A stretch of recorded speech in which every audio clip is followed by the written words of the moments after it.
Shalom untuk kita semua. Malam ini saya akan memberikan tanggapan dari teman-teman, beberapa teman-teman yang DM saya, kemudian beberapa teman-teman yang WA, kemudian bertanya kepada saya begini, dan ini kebanyakan dari kalangan anak muda, dan saya juga masih muda. Jadi mereka bertanya begini kepada saya bahwa kakak,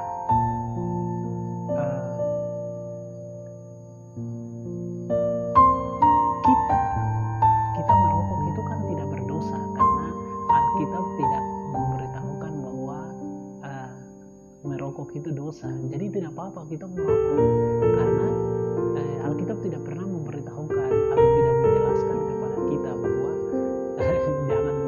jangan merokok.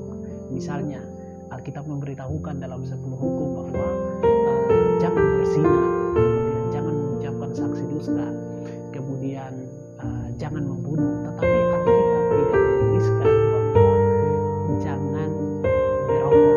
Nah, maka ada beberapa teman-teman berpendapat bahwa tidak apa-apa kita merokok, itu tidak apa-apa karena Alkitab tidak memberitahukan itu kepada kita.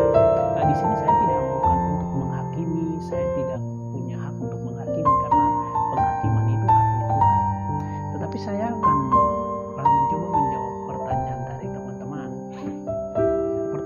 teman-teman mengenai hal ini, dan apa yang Alkitab katakan tentang bagaimana menjadi anak Tuhan. Ya, saya tidak menjelaskan secara terperinci, tetapi yang Alkitab katakan, ya, kenapa bahwa harus kita menjaga hidup kita, yaitu dari 1 Korintus, surat Paulus kepada jemaat di Korintus pasal 3, ya, Korintus pasal 3 ayat 16 dan kemudian ayatnya yang ke-17. Tidak tahukah kamu bahwa kamu adalah bait Allah dan bahwa Roh Allah diam di dalam kamu? Jika ada orang yang membinasakan bait Allah, maka Allah akan membinasakan dia. Sebab bait Allah adalah kudus dan bait Allah itu ialah kamu. Atau tidak tahukah kamu bahwa tubuhmu adalah bait Allah? Nah, berdasarkan ayat ini saya memberikan tanggapan kepada teman-teman bahwa jangan memberikan tubuhmu atau diperhamba oleh hal-hal yang tidak membangun. Oke, mungkin kita bilang tidak apa-apa, mungkin Alkitab tidak bilang jangan merokok, tapi pertanyaannya Alkitab memberitahukan kepada kita bahwa tubuh kita ini adalah bait Allah. Jadi kalau kita mengotori bait Allah, maka Allah akan membinasakan kita. Nah, lagian kalau kita tidak menjaga kesehatan kita, mungkin kita akan sakit. Apalagi sekarang corona, ya, kita isap rokok banyak, kemudian kita sesak nafas, kemudian kita paru-paru gangguan, kemudian kita tidak sehat, kemudian kita tidak bisa bekerja, kita hidup bergantung hanya kepada itu saja, kita kecanduan dan sebagainya. Ya, uang itu bisa dipakai bukan hanya untuk beli rokok dan kamu nikmati sendiri, tetapi ketika membeli sesuatu yang berguna, misalnya membeli makan ataupun apa, itu bisa menjadi berkat bagi banyak orang di sekitarmu, atau mungkin kamu bisa tabung untuk membeli sesuatu yang lebih baik. Kemudian 1 Korintus pasal 6 ayatnya yang ke-19, ya, ayatnya yang ke-19 dan 20. Atau tidak tahukah kamu bahwa tubuhmu adalah bait Roh Kudus yang diam di dalam kamu, Roh Kudus yang kamu peroleh dari Allah, dan bahwa kamu bukan milik kamu sendiri, sebab kamu telah dibeli dan harganya telah lunas dibayar. Karena itu muliakanlah Allah dengan tubuhmu. Muliakanlah Allah dengan tubuhmu. Orang masih muda, masih segar, lebih baik pakai tubuh ini untuk melakukan hal yang positif. Jangan menggunakan tubuh ini untuk hal-hal yang tidak positif, lalu sudah sakit kemudian baru memberikan waktu kepada Tuhan. Seringkali kita dengar istilah atau ada lagu yang mengatakan bahwa hidup ini adalah kesempatan. Kalau hidup ini adalah kesempatan, gunakan untuk baik dan untuk baik. Karena tidak tahu, kita tidak tahu kapan kita mati.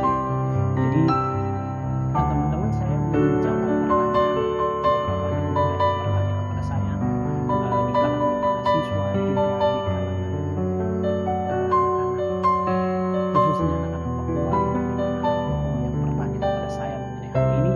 Dan semoga video yang singkat dan penjelasan yang sederhana ini saya sampaikan kepada teman-teman apa yang dikatakan oleh kitab suci. Karena Alkitab menjelaskan bahwa atau tidak tahukah kamu bahwa tubuhmu adalah milik Allah, dan katanya muliakanlah Allah dengan tubuhmu. Kitab Efesus pasal 2 ayat 10 bilang, karena kita ini merupakan Allah diciptakan dalam Kristus Yesus untuk melakukan pekerjaan baik. Nah, juga sebagai bukti daripada kita mencintai Tuhan atau mencintai diri kita juga, karena diri kita ini pemberian Allah.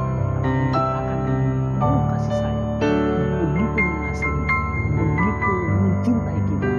Jadi jangan memperhambakan diri kepada iblis, tapi gunakanlah apa yang Tuhan percayakan kepada kamu untuk melakukan pekerjaan-pekerjaan yang baik. Dan saya pikir mungkin video ini bisa menjawab teman-teman juga pertanyaan. Beberapa teman-teman yang juga di YouTube menjelaskan juga bertanya kepada saya mengenai beberapa pertanyaan mengenai ini, khususnya teman-teman di kalangan anak Papua. Saya juga sebagai anak Papua, saya menjawab teman-teman dengan video ini. Semoga bisa memberkati teman-teman ketika teman-teman ada dimanapun itu, dimana teman-teman bekerja. Percayalah bahwa Tuhan akan memberkati teman-teman, dan jangan lupa tetap mengikuti protokol kesehatan yang disampaikan oleh pemerintah, menjaga jarak, mencuci tangan, dan juga memakai masker. Kiranya itu bukti daripada iman kita kepada Tuhan, karena kita punya dua warga negara, yaitu warga negara kerajaan surga dan juga warga negara Indonesia. Percayalah bahwa Yesus sanggup memulihkan hidupmu, dan percayalah bahwa Yesus akan memberkati hidupmu ketika kamu sungguh-sungguh percaya kepada Dia. Dan jangan lupa mengucap syukur di dalam segala hal, karena itulah yang dikehendaki Tuhan di dalam Kristus Yesus.